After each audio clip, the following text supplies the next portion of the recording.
किस तरीके से लहरा रहा है। बहुत खुशी होती है यार ये झंडा देखकर यार। सच में एक ऐसे आइलैंड जो भारत बहुत, यहाँ का पानी इतना साफ है ना, बहुत ज़्यादा। आप कम से कम 4 या 5 मीटर की गहराई तक एक बीचेज़ हैं बहुत अच्छे अच्छे, जैसे कार्विन कोव बीच, वंडूर बीच, बहुत सुंदर है। वहाँ जाके आप एंजॉयमेंट कर सकते हैं। उसके बाद यहाँ कई सारे पार्क। जनरल नॉलेज में एक सवाल आता है कि सबसे पहले कौन सा स्टेट आज़ाद हुआ था, यानी समुद्री सीमाएं, जो कि सबसे तकरीबन। हेलो दोस्तों, तो फिर से एक बार स्वागत है आपका मेरे यूट्यूब चैनल इंडियन यूट्यूबर 007 में। तो आज जैसे कि आपने थंबनेल पढ़ लिया होगा कि मैं आज आपको किस बारे में जानकारी दूंगा और किस बारे में मेरा आज का भी ये ब्लॉग है। तो मैं आपको बता दूं, आज का ब्लॉग मेरा अंडमान एंड निकोबार आइलैंड के बारे में जानकारी देना है। तो इसके बारे में आज आपको A to Z में जानकारी दूंगा।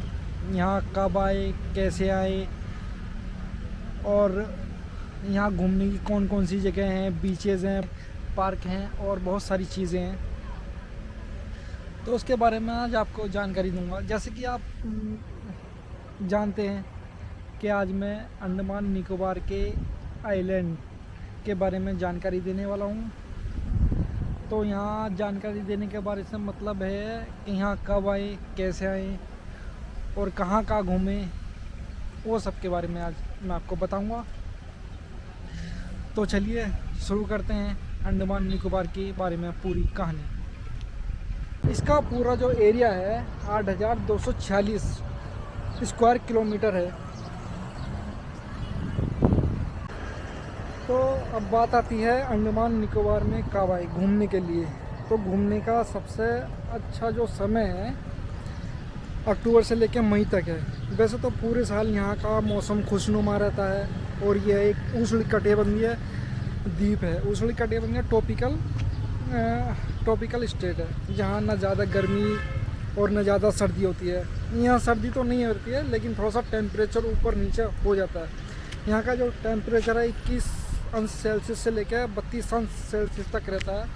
वैसे तो यहाँ का पूरे साल मौसम खुशनुमा रहता है, लेकिन अगर बात करें अक्टूबर से लेकर मई की, तो यहाँ का और यहाँ के माहौल में और यहाँ के जो मौसम है उसके चार चांद लग जाते हैं। अंडमान निकोबार की राजधानी जो पोर्ट ब्लेयर है, पोर्ट ब्लेयर ही अंडमान निकोबार का सबसे बड़ा शहर है। और यहाँ की पॉपुलेशन के बारे में अगर 2011 की पॉपुलेशन के बारे में जानकारी दी जाए तो ये थी तकरीबन 4 लाख यहाँ पॉपुलेशन रहती हैं। और यहाँ सबसे पहली बात ये है कि यहाँ 572 आइलैंड हैं। 572 आइलैंड में से तकरीबन 30 या 32 आइलैंड घूमने लायक ही हैं, बाकी सब आइसोलेटेड है। इंडिया गवर्नमेंट ने वहाँ जाने की बिल्कुल परमिशन नहीं दे रखी है, और वहाँ सिर्फ वही लोग जा सकते हैं जो कि किसी चीज़ का एक्सपेरिमेंट कर रहे हों या फिर गवर्नमेंट ऑफिसर, यही लोग जा सकते हैं। बाकी सिविलियंस बिल्कुल नहीं जा सकते हैं। अब बात करते हैं अंडमान निकोबार कैसे आए। तो यहाँ आने के सिर्फ 2 ही ट्रांसपोर्टेशन हैं, एक तो वाई एयर और वाई शिप। वाई एयर अगर बात करेंगे तो दिल्ली से डायरेक्ट फ़्लाइट है, कोलकाता से विशाखापट्टनम और चेन्नई से डायरेक्ट फ़्लाइट यहाँ के लिए चलती है। उसके बाद दूसरा ट्रांसपोर्टेशन है बाई शिप। शिप से आपको 60 से 70 घंटे का समय लगता है। 60 से 70 घंटे का समय लगता है, प्लस उसमें जितनी भी और ज़्यादा भी टाइम लग सकता है, क्योंकि समुद्री आपदाएं आती रहती है। तो उसके बारे में आप खुद ही जिम्मेदार होंगे। तो सबसे बढ़िया जो मैं बता रहा हूँ बाई एयर आने रहेगा तो अच्छा रहेगा। अगर आप और भी तो अच्छे से आना चाहते हैं, मतलब एंटरटेनमेंट के लिए आना चाहते हैं, तो बाई शिप का आपका सफ़र काफ़ी खुशनुमा रहेगा, क्योंकि समुद्री यात्रा वहीं से स्टार्ट हो जाएगी। अगर घूमने की बात करूँ, घूमने का सबसे बढ़िया समय जो है अक्टूबर से लेकर मई तक का होता है। तो यहाँ के मतलब अक्टूबर से लेकर मई तक का मौसम मैं क्यों बता रहा हूँ, क्योंकि उस टाइम पर यहाँ सारी एक्टिविटीज़, सारी फेरीज जितने भी दूसरे आइलैंड में स्टेशन है वो सब चालू रहते हैं। अदरवाइज़ जैसे बरसात का मौसम आता है, इसके अलावा तो कुछ रेस्ट्रिक्शन हो जाते हैं जिसमें मनाही होती है जाने के लिए, फेरी भी बंद रहती है और समुद्र का जो समुद्र की एक्टिविटीज़ भी बंद कर दी जाती है। बहुत सारे दूसरे आइलैंड पर जाने के लिए पाबंदी लगा दी जाती हैं, तो इसलिए और बाकी मौसम ठीक नहीं है। और अब बात आती है यहाँ आ गए और आने के बाद रुकना कहाँ है। कई लोगों के साथ, कई लोगों के पास बजट होता है, कई लोगों के पास नहीं होता बजट। तो मैं बजट और नॉन बजट वालों के लिए एक बात बता देता हूँ। यहाँ वैसे तो कई सारे लग्जरी होटल हैं, रिजॉर्ट हैं और उसके बाद होम स्टे भी हैं, सस्ते होम स्टे। तो यहाँ आपको आने के बाद सब होम स्टे वगैरह के बारे में पता चल जाएगा। वैसे तो मैं कहता हूँ पहले रिसर्च करके आए। अगर मान लो कोई अर्जेंट में आना है, जैसा टूरिस्ट आ रहा है कोई, तो टूरिस्ट के लिए सिर्फ एक ही रूम सफिशेंट होता है, तो उसको सस्ता रूम चाहिए, सिर्फ सोना रहता है और अपना घूमने रहता है।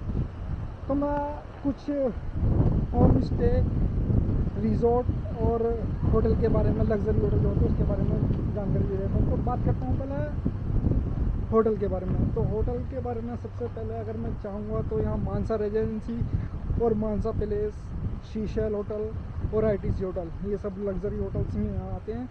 पोर्ट ब्लेयर की बात कर रहा हूँ मैं सिर्फ। उसके बाद अगर होम स्टे में बात करूँ तो होम स्टे काफ़ी फोनिक्स वे पे और अपना एयरपोर्ट के जस्ट सामने कई सारे होम स्टे हैं, आपको मिल जाएंगे। नाम उनका मैं मेंशन नहीं करना चाहता। नॉर्मल और लग्जरी होटल भी काफ़ी बता दिया मैं आपको, लग्जरी होटल कैसे कैसे बुक करना आपको, और डिस्क्रिप्शन पर लिंक दे दूँगा मैं, और आपको इसका लिंक मैं डिस्क्रिप्शन में दे दूँगा कि कौन कौन से और होटल है और होम स्टे हैं। तो डिस्क्रिप्शन पर जाके एक बार चेक कीजिए। देख सकते हैं पुरानी जेटी हुआ करती थी, इसको बोलते हैं अवर्डिंग जेटी। तो यहाँ का कुछ काम चल रहा है कंस्ट्रक्शन, तो इसलिए दूसरी जगह शिफ्ट कर दी गई है। यहाँ का सुहावना मौसम देखिए, काफ़ी तेज़ हवा चल रही है यहाँ अभी, बहुत मज़ा आ रहा है, बहुत तेज़ हवा चल रही है। तो आगे फिर और जानकारी देता हूँ मैं आपको। मैं जब वीडियो बना रहा हूँ कुछ यहाँ का कंस्ट्रक्शन चल रहा है इस टाइम, ये फरवरी महीना 2024 है, आज 8 फरवरी 2024 है। तो देखिए अभी कंस्ट्रक्शन चल रहा है यहाँ, काफ़ी मतलब बढ़िया हो रहा है। टूरिस्टों के लिए एक अच्छा पैलेस बनाया जाएगा। ये देख रहे होंगे आप एयरपोर्ट, इसका मैं फ़ोटो दिखाता हूँ आपको। स्क्रीन पर आप इसका फ़ोटो भी देख रहे होंगे। और ये देखिए वीडियो बना रहा हूँ मैं। इस एयरपोर्ट की लंबाई हो, ये पहली बात तो एयरपोर्ट सिंगल रनवे है, दूसरी बात इसकी लंबाई है 3290 मीटर की, यानी 10,794 फीट। और यहाँ बोइंग 737, 737 और एयरबस A321 जैसे एयरक्राफ्ट भी उतर सकते हैं। अंडमान एंड निकोबार आइलैंड पर सिर्फ एक ही पोर्ट ब्लेयर है इंटरनेशनल, जो कि पोर्ट ब्लेयर में स्थित है। सबसे पहले इसका इनॉग्रेशन हुआ था 20 जनवरी 2005 को। पहले इस एयरपोर्ट का नाम पोर्ट ब्लेयर एयरपोर्ट था। उसके बाद सन 2005 में इसका नाम बदलकर एक स्वतंत्र सेनानी वीर सावरकर के नाम पर रखा गया, जो कि आज वीर सावरकर इंटरनेशनल एयरपोर्ट के नाम से है। और ये इंटरनेशनल एयरपोर्ट बना 18 जुलाई 2023 को, जिसका inauguration prime minister Narendra Modi ने 20 जुलाई 2023 को वीडियो कॉन्फ्रेंसिंग के जरिए किया था। हालांकि और जैसे यहाँ आइलैंड के बारे में मैंने अभी बताया था आपको पीछे, तो यहाँ एक्टिव वोल्केनो भी है। एक्टिव यानी सक्रिय ज्वालामुखी है, जो अभी तक मतलब एक्टिव है, वो बैरन आइलैंड में है, जो कि यहाँ से पोर्ट ब्लेयर से तकरीबन है 100-150 किलोमीटर होगी। वो एकदम इंडियन ओशन, हिंद महासागर के बीचों बीच में बना हुआ वो आइलैंड। वहाँ सिर्फ कुछ ही टाइम के लिए ओपन किया जाता है। वहाँ भी जाने की परमिशन इंडियन गवर्नमेंट सिविलाइजेशन को देती है। और यहाँ के और भी बड़े बड़े शहर हैं, जैसे अंडमान निकोबार के डिगलीपुर, रंगत, मायाबंदर, बाराटांग, ये बड़े बड़े आइलैंड हैं और यहाँ अच्छी खासी पॉपुलेशन है लोगों की, एक ग्रामीण एरिया कहलाता है वैसे तो। और डिगलीपुर जाकर एक आइलैंड आता है रॉस और Smith island. Ross Smith island बहुत ही खूबसूरत आइलैंड, 2 आइलैंडों को डिवाइडेड करती है। एक थोड़ी छोटी सी सड़क है वो डिवाइडेड करती है। तो मैं आपको स्क्रीन पे दिखाता हूँ। तो देखिए ये है रॉस एंड स्मिथ आइलैंड जो कि डिगलीपुर में स्थित है। उसके बाद मैं बताता हूँ आपको अंडमान निकोबार जो आइलैंड है वो अपनी सीमाएं, मैरीटाइम सीमाएं यानी समुद्री सीमाएं। जनरल नॉलेज में एक सवाल आता है कि सबसे पहले कौन सा स्टेट आज़ाद हुआ था, तो ये है अंडमान एंड निकोबार आइलैंड। सबसे पहले 1943 में भारत के हाथ में आ गया, जापानी लोगों से और ब्रिटिश लोगों से आज़ाद हो गया था, इसलिए सबसे पहले ये भारत देश का स्वतंत्र स्टेट बना था। यहाँ अगर मैं पॉपुलेशन की बात करूँ तो यहाँ की पॉपुलेशन तकरीबन 7 से 8 लाख है। और यहाँ का जो मेजर धर्म है वो हिंदुज़म है, सेकंड नंबर पे है क्रिश्चियन और थर्ड नंबर पे है इस्लामिक। सबसे ज़्यादा यहाँ हिंदू धर्म को मानने वाले लोग हैं और सबसे कम लोग यहाँ अपना इस्लाम धर्म को मानने वाले लोग हैं। इंडिया के अंदर सबसे साफ आइलैंड, एकदम ग्रीन आइलैंड अगर मिलने वाले हैं तो आपको सिर्फ अंडमान एंड निकोबार आइलैंड। अब कई लोगों का क्वेश्चन ये भी रहता है कि क्या यहाँ ट्रेन से आया जा सकता है, तो मैं बता दूँ जी बिल्कुल नहीं। ट्रेन कहाँ समुद्र में चलेगी यार, ट्रेन का कोई साधन नहीं, ना यहाँ ट्रेन चलती है ना ट्रेन से आया जा सकता है। तो आपका ये क्वेश्चन क्लियर होगा। यहाँ का पानी इतना साफ है ना, बहुत ज़्यादा। आप कम से कम 4 या 5 मीटर की गहराई तक एकदम क्लियर देख सकते हैं। यहाँ के आइलैंड पे जाएंगे तो आपको रंग बिरंगी मछलियाँ ऐसी तैरते हुए मिल जाएंगी, आपको अपनी नंगी आंखों से आप देखोगे, क्या खूबसूरत नज़ारा होगा। हालांकि नदी में भी आपको देखने नहीं मिलती, लेकिन यहाँ के आइलैंड इतने साफ़ सुथरे हैं बहुत ही ज़्यादा। और इससे भी ज़्यादा साफ़ आइलैंड आपको दूसरा आइलैंड या सबसे ज़्यादा साफ आइलैंड हैवलॉक आइलैंड एक करके है, स्वराज द्वीप नाम रख दिया गया है उसका। वहाँ आपको सबसे साफ आइलैंड मिल जाएगा और वो गिनीज बुक ऑफ रिकॉर्ड में भी दर्ज है। वहाँ सबसे ज़्यादा एशिया का सबसे साफ बीच जो आपको हैवलॉक आइलैंड में मिलेगा, जिसका नाम राधानगर बीच है।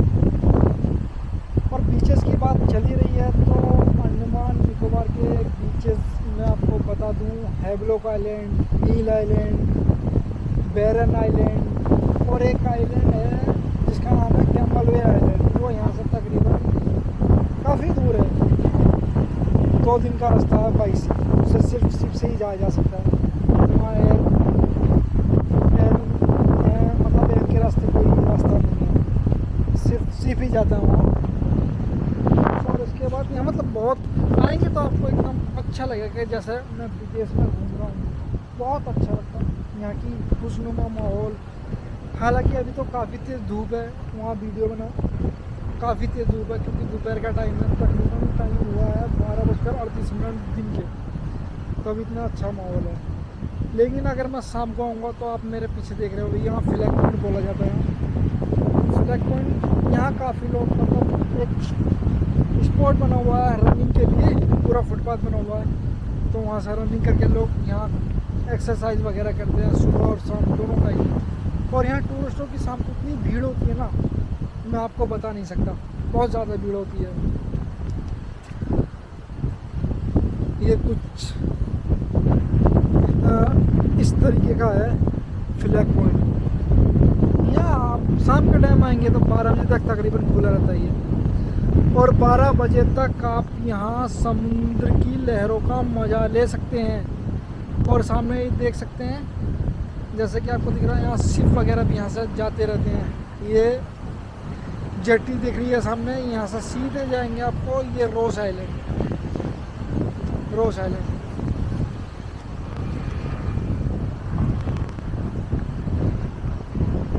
और आप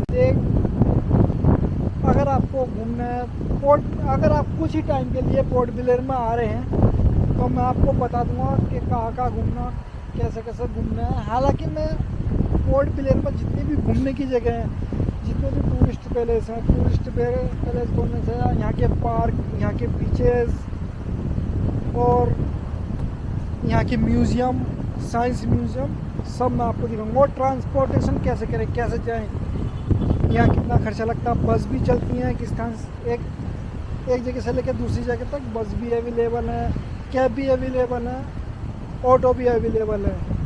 तो सबसे सस्ता जो किराया आपको पड़ेगा वो जाहिर बस से पड़ेगा। यहाँ का जो बस स्टैंड वो भी दिखाऊंगा मैं आपको। मेरी आप वीडियो लाइक कीजिए। और ये अंडमान निकोबार आइलैंड की अगर बात करें तो यहाँ की जो मैरीटाइम बॉर्डर्स हैं, यानी समुद्री सीमाएं, जो कि सबसे करीब में इंडोनेशिया, जो कि यहाँ से 165 किलोमीटर दूर है।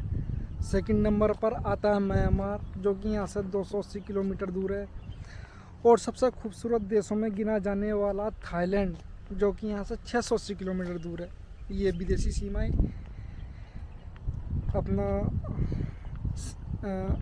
ये विदेशी सीमाएं जो हैं इसके साथ शेयर करती हैं। उसके बाद अगर बात करूं मैं तो ये अंडमान निकोबार खुद एक भारत में होने के बावजूद भी भारत से तकरीबन 1200 किलोमीटर, भारत की जो मुख्य भूमि है वहाँ से तकरीबन 1200 किलोमीटर दूर है। जैसे कि और मैं यहाँ की लैंग्वेज के बारे में बात करता हूँ। वैसे तो ऑफिशियली लैंग्वेज हिंदी और इंग्लिश ही है, लेकिन सबसे ज़्यादा बोली जाने वाली भाषाओं में यहाँ नंबर 1 पर बंगाली है और सेकंड में तमिल, तेलुगु, उसके बाद हिंदी आती है। लेकिन ऑफिशियल जो लैंग्वेज है वो हिंदी और इंग्लिश ही है। और ज़्यादातर लोग यहाँ हिंदी बोलते हैं। मैंने देखा, मैंने खुद अपना ट्राई किया तो ज़्यादातर लोग हिंदी ही बोलते हैं। बाकी लोग तो बहुत रहते हैं, अलग अलग स्टेट से आए हुए लोग यहाँ अपना बिज़नेस चलाते हैं, अपनी दुकानें चलाते हैं और बाकी और लोग घूमने के लिए आते हैं। तो ज़्यादातर हिंदी लैंग्वेज ही यूज़ होती है। अगर आप यहाँ घूमने आ रहे हो अगर आप यहाँ घूमने आ रहे हैं तो आपको लैंग्वेज में कोई प्रॉब्लम नहीं होने वाली। अगर आपको हिंदी लैंग्वेज आती तो हिंदी लैंग्वेज सफिशेंट है। बाकी अगर आप नॉर्थ साउथ से आ रहे हैं तो साउथ वाले के लिए भी बहुत साउथ इंडियन लोग यहाँ ड्राइवर्स हैं, टूरिस्टर हैं, बहुत लोग हैं। और बंगाली तो आपको बता दी मैंने, यहाँ की सबसे ज़्यादा बोली जाने वाली भाषाओं में एक है करके। ये है मिलीनियम क्लॉक। ये क्लॉक में ना सेल है ना कुछ है, सिर्फ एक ऐसी, ये भी लकड़ी की जो सुई चल रही है, ये लकड़ी की है, एक लोहे की है ऊपर वाली। और इसके अंदर जाने का रास्ता भी है, लेकिन अभी फ़िलहाल बंद है जाने के लिए। मैं आपको अगर मुझे कभी मौका लगा तो आपको ज़रूर दिखाऊंगा। ये देखिए कितनी इंटरेस्टिंग बात है, जापानियों को कितना दिमाग था कि ऐसा घंटा बना दिया। हमारे यहाँ तो कभी ना बनाए कोई। तो ये सबसे बढ़िया चीज़ मेरे को ये लगी, इंटरेस्टिंग चीज़ लगी। और ये देखिए, ये यहाँ इसके बार में एक तालाब है छोटा सा। और बहुत सारे लोगों का क्वेश्चन ये भी रहता है कि भाई घूमने की तो बहुत सारी जगह हैं, जैसे गोवा जा सकते हैं, कहीं और भी जा सकते हैं, अंडमान ही क्यों आए। तो मैं आपको बता दूँ, अंडमान आने का सिर्फ एक ही इरादा है। यहाँ अगर आप शांति चाहते हो, एकदम नॉर्मल खूबसूरत प्राकृतिक नज़ारा, और यहाँ का पानी आप देख सकते हो मेरे पीछे, इतना साफ पानी है ना यहाँ, बहुत ही ज़्यादा। और उससे ज़्यादा शांति एकदम। आप सिर्फ समुद्र के किनारे बैठेंगे ना, आपको एकदम आपकी टेंशन, जितना भी आप डिप्रेशन में होंगे, सब डिप्रेशन बाहर आ जाएगा। इतना अच्छा मौसम होता है, खास करके सुबह को और शाम को। आजकल तो बहुत तेज़ हवाएं चल रही हैं, बढ़िया मौसम हो रहा है। इस टाइम अगर आप आओगे जनवरी और फरवरी के महीने में तो बहुत अच्छा मौसम होता है। जैसा अभी मैं फरवरी का महीना चल रहा है, आज 9 फरवरी है। 9 फरवरी के दिन मैं ये ब्लॉग बना रहा हूँ। बहुत अच्छा मौसम है, सुबह और शाम काफ़ी अच्छा मौसम है। अभी तो फिलहाल टाइम ब्लॉग बना रहा हूँ। तो मैं बस आप लोगों को ये बताना चाहता हूँ कि क्यों आए, अपने एंजॉयमेंट करने के लिए। इंडिया में अगर कुछ नई चीज़ें देखनी है आपको तो यहाँ का दौरा जरूर कीजिए। अच्छा, एक बात और है, कई लोगों का ये क्वेश्चन रहता है कि यहाँ आने के लिए क्या पासपोर्ट की ज़रूरत होती है। तो मैं बता दूँ जी, बिल्कुल नहीं। क्योंकि एक इंडिया का ये हिस्सा है, तो यहाँ पासपोर्ट का क्या काम है। भले से इंडिया मैप में इसको शो नहीं करा जाता हो, लेकिन यहाँ पासपोर्ट की बिल्कुल ज़रूरत नहीं है। ये इंडिया का ये एक हिस्सा है, अपने भारत देश का ये हिस्सा है, बहुत खूबसूरत हिस्सा है। तो ज़रूर यहाँ विजिट कीजिए। तो आगे बढ़ने से पहले मेरा चैनल सब्सक्राइब कीजिए, वीडियो लाइक कीजिए, आपको बहुत मज़ा आने वाला है। आप ये मेरे पीछे देख रहे हो, ये मेन जेटी है दूसरे आइलैंड में जाने के लिए, मतलब दूसरे आइलैंड नहीं, रोस आइलैंड और नॉर्थ आइलैंड से। और यहाँ आपको जेट स्की वगैरह आपको कराई जाएगी। जेट स्की लेना, जेट स्की 300 से लेकर 500 रुपये में, 500 रुपये तक की हो जाती है जेट स्की यहाँ। उसके बाद पैरासेलिंग की अगर मैं बात करूँ तो पैरासेलिंग का तकरीबन लेते हैं 3000 से 3500 तक का यहाँ इसका रेंट है। आप चाहो तो घूम सकते हो। उसके बाद अगर मैं बात करूँ स्कूबा डाइविंग की, तो स्कूबा डाइविंग जो है 3500 से लेकर 4-4.5 तक की आपको स्कूबा डाइविंग कराई जाएगी। उससे पहले आपको ट्रेनिंग दी जाती है कि स्कूबा डाइविंग में क्या क्या करना है, कैसे कैसे करना है, अगर कुछ ट्रिपिकल सिचुएशन आ गई तो उससे कैसे बचना है। तो पूरी एकदम सेफ्टी के साथ दूसरे आइलैंड पर जाने के लिए दूसरे आइलैंड पर ये सब चीज़ कराई जाती है। पहले ये जेटी हुआ करती थी, अभी तो फ़िलहाल इसका कुछ काम चल रहा है। तो अब बात करते हैं यहाँ कहाँ कहाँ घूमें अंडमान निकोबार में। वैसे तो मैंने बता दिया आपको शुरू में, स्टार्टिंग में बहुत सारे आइलैंड हैं और कुछ ही आइलैंड में जाने की अनुमति है। तो मैं बात करता हूँ पहले बोट विलेज के बारे में, लोग यहाँ कहाँ कहाँ घूमें, कैसे कैसे कहाँ कहाँ जाएँ। तो सबसे पहले नॉर्मली लोग जो घूमने के लिए आते हैं यहाँ, सबसे पहले सेलिब्रेट जेल है जो कि काफ़ी फेमस है काला पानी के नाम से। उसकी मैंने वीडियो बनाई है, उसका लिंक आपको मैं उसके बाद यहाँ कई सारे बीचेज़ हैं बहुत अच्छे अच्छे, जैसे कार्विन कोव बीच, वंडूर बीच, बहुत सुंदर है। वहाँ जाके आप एंजॉयमेंट कर सकते हैं। उसके बाद यहाँ कई सारे पार्क हैं, म्यूज़ियम हैं, वहाँ का भी आप लुत्फ़ उठा सकते हैं। अलग अलग चीज़ें मिलेंगी, जैसे नेवी म्यूज़ियम है बहुत सारा, एंथ्रोपोलॉजिकल म्यूज़ियम है यहाँ। और पार्क की मैं बात करूँ तो यहाँ गांधी पार्क है, मरीना पार्क है। मरीना पार्क सबसे बेस्ट है यहाँ का मरीना पार्क। और बहुत सारे म्यूज़ियम है। म्यूज़ियम में सबसे अच्छा म्यूज़ियम मेरे को यहाँ लगा साइंस म्यूज़ियम, जो कि आप कार्विन कोव जाते हुए पता कर सकते हो। बहुत अच्छा म्यूज़ियम है। और घूमने की बात करूँ तो यहाँ कुछ फेरीज दिख रही होंगी आपको। इस फेरी से आपको दूसरे आइलैंड पर लेके जाया जाता है। इस टाइप की कुछ फेरी होती है, ये पहले से प्री बुक करनी पड़ती है। अगर प्री बुक नहीं हो पाई, इस सामने देख सकते हैं ये आइलैंड है रोस आइलैंड ये वहाँ तक जाती है। अगर मैं बात करूँ फेरी की, कुछ बात होती है कि फेरी कैसे बुक करें, तो फेरी बुक यहाँ बहुत सारे एजेंट लोग मिल जाएंगे जो नॉर्मली दोनों आइलैंड जाने के लिए 800 या 900 रुपये तकरीबन लेते हैं। 800 या 900 रुपये में आपको घुमा देंगे। उसके बाद बहुत सारी एक्टिविटीज़ होती हैं यहाँ। स्नॉर्कलिंग तो नहीं, आपको बता दूँ पैरासेलिंग यहाँ लोग कराते हैं। जेट स्की हो जाएगी और आपको पैरासेलिंग दूसरे आइलैंड में आपको मिल जाएगी। पैरासेलिंग वहाँ कराते हैं, नॉर्थ आइलैंड करके एक जगह, वो भी यहीं से फेरी जाती है। आपको अगर दोनों आइलैंड घूमना है, नॉर्थ आइलैंड और ये रोस आइलैंड, तो उसके लिए 800 से लेकर 900 रुपये तक का जो वसूल करते हैं किराया। आने जाने का सब उसमें इंक्लूड होता है। वहाँ जाने के लिए आपको खाना वगैरह सब मिल जाएगा। अगर आपको भूख लगती है किसी वजह से, आपको खाना वगैरह सब मिल जाएगा। एक कुछ टूरिस्ट आए हैं शायद।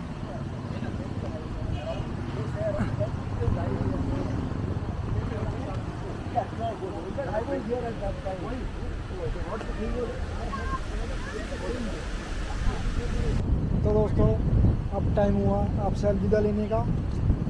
थैंक यू वेरी मच मेरी वीडियो देखने के लिए, और लाइक और सब्सक्राइब करना ना भूलें। Thank you very much.